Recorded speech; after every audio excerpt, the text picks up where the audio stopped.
आइए एक पल के लिए कल्पना करें। राजस्थान के रेगिस्तान से एक विशाल भयानक धूल भरी आंधी उठ रही है जो सीधे हमारी राजधानी की ओर बढ़ रही है। लेकिन वो धूल हम तक पहुंच नहीं पाती। क्यों? क्योंकि बीच में एक 3.2 अरब साल पुरानी भौतिक ढाल सीना ताने खड़ी है, अरावली पर्वत श्रृंखला। प्रकृति द्वारा बनाया गया एक ऐसा सुरक्षा कवच जो लाखों लोगों को खामोशी से बचाता आ रहा है। आइए गहराई से समझते हैं कि कैसे कानून, विकास और प्रकृति के बीच का ये नाजुक संतुलन हमेशा के लिए बदल रहा है। इसका जवाब हमारी अदालतों के दो बिल्कुल विपरीत लेकिन ऐतिहासिक फैसलों में छिपा है। पहला, 20 अप्रैल 2025 का वो युगांतरकारी सुप्रीम कोर्ट का फैसला, जिसने स्पष्ट किया कि जलवायु परिवर्तन के दुष्प्रभावों से मुक्त होना हमारा मौलिक अधिकार है।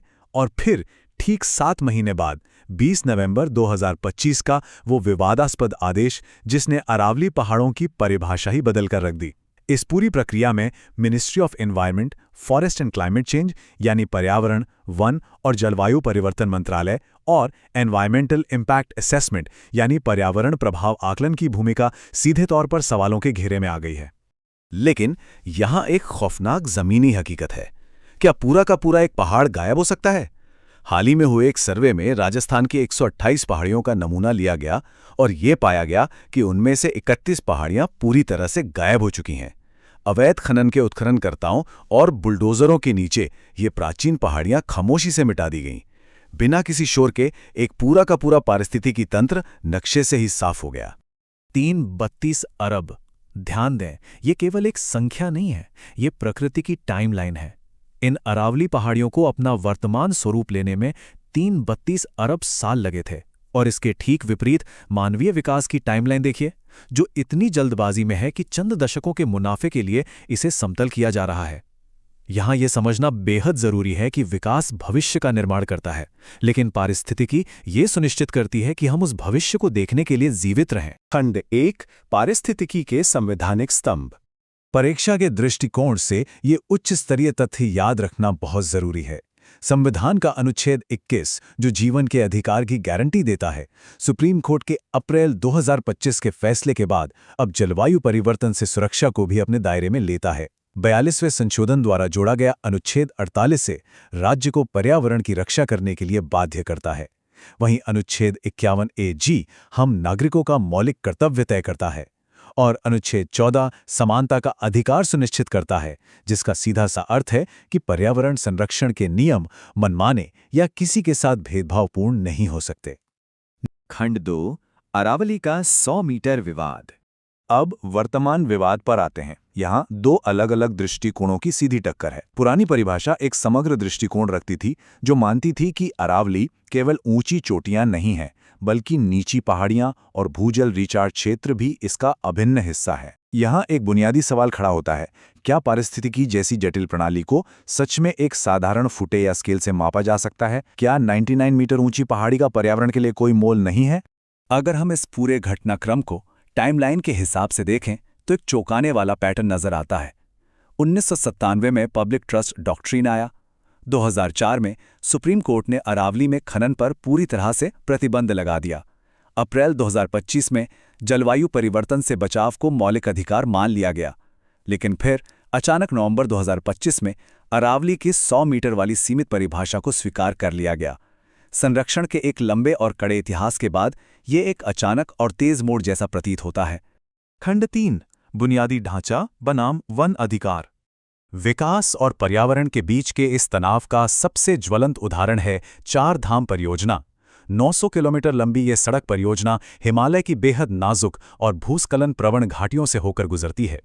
एक तरफ हमारे सशस्त्र बलों की राष्ट्रीय सुरक्षा से जुड़ी जरूरतें हैं, जिनके लिए चौड़ी और मजबूत सड़कें आवश्यक हैं, और दूसरी तरफ उसी हिमालय की इकोलॉजिकल संवेदनशीलता है, जहां पहाड़ों को काटने वाले भारी उत्खननकर्ताओं की आवाज पूरे पारिस्थितिक संतुलन को हिला देती है। सुप्रीम कोर्ट ने राष्ट्रीय सुरक्षा के हित में इसे आगे बढ़ाने की अनुमति दी है, जो दिखाता है कि यह संतुलन साधना कितना जटिल काम है। खंड 4, पर्यावरण प्रभाव आकलन का कमजोर होना। हालांकि इस मोर्चे पर न्यायपालिका की ओर से मजबूत हस्तक्षेप भी देखने को मिले हैं। मई 2025 का वन शक्ति बनाम भारत संघ का सुप्रीम कोर्ट का फैसला बहुत महत्वपूर्ण है। अदालत ने एक्स पोस्ट फैक्टो यानी पूर्वव्यापी पर्यावरणीय मंजूरी देने की प्रथा को पूरी तरह से रद्द कर दिया। आसान शब्दों में, ऐसा नहीं हो सकता कि कोई परियोजना पहले शुरू कर दी जाए और पर्यावरण की मंजूरी बाद में ली जाए। सुप्रीम कोर्ट ने इसे अवैध ठहराया और कहा कि यह सीधे तौर पर अनुच्छेद 14 और 21 का उल्लंघन है। मंजूरी हमेशा काम शुरू होने से पहले ही मिलनी चाहिए। खंड 5 आगे की राह। समाधान की ओर बढ़ने से पहले भारत के पूर्व मुख्य न्यायाधीश डी.वाई. चंद्रचूड़ जी का अप्रैल 2025 का यह अत्यंत शक्तिशाली कथन ध्यान में रखना चाहिए। एक स्वच्छ पर्यावरण के बिना जो स्थिर हो और जलवायु परिवर्तन की अनिश्चितताओं से अछूता हो, जीवन का अधिकार पूरी तरह से साकार नहीं होता है। यह विचार याद दिलाता है कि पर्यावरण सिर्फ पेड़ पौधों का मुद्दा नहीं है, यह पूरी तरह से एक मानवाधिकार का मुद्दा है। तो इसका ठोस समाधान क्या है? परीक्षा के नजरिए से ये एक्शन प्लान एकदम स्पष्ट होना चाहिए। पहला, हमें किसी एक मानदंड जैसे केवल 100 मीटर की ऊंचाई के बजाय भू आकृति विज्ञान और जल विज्ञान पर आधारित बहुमानदंड वैज्ञानिक परिभाषाएं अपनानी होंगी। दूसरा, परियोजनाओं को मंजूरी देने में स्थानीय ग्राम सभाओं की सहमति को अनिवार्य करना होगा। तीसरा, नेशनल ग्रीन ट्रिब्यूनल या एनजीटी की स्वायत्तता को मजबूत करना होगा। और चौथा, किसी भी प्रकार की पोस्ट फैक्टो या पूर्वव्यापी मंजूरी पर सख्त और स्थायी रोक लगनी ही चाहिए।